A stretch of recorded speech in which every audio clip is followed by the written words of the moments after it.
এখন বাজে 1:30।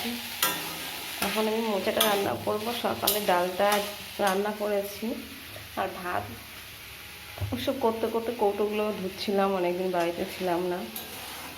ডাল আর ভাত বসিয়ে কৌটোগুলোকে সব ধুয়েছি, এই কৌটোগুলোকে। তো এখন কিছু জামা কাপড় ছিল, এগুলো কাচলাম, ঘর দুটোকে মুছলাম, মুছে এখন জামা কাপড় মেলে টেলে পুজো টুজো দিয়ে আমার রান্না করতে এসছি।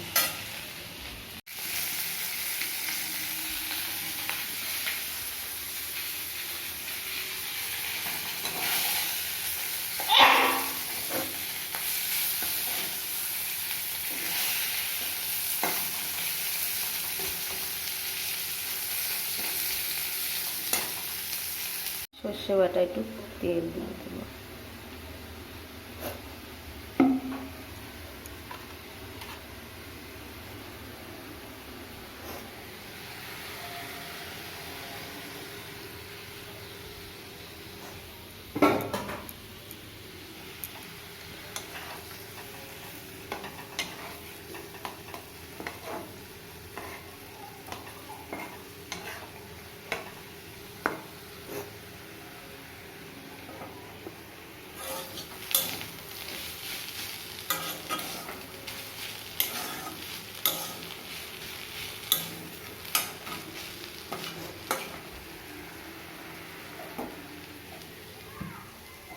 দুটোই বন্ধ করে দিলাম, ব্যাস।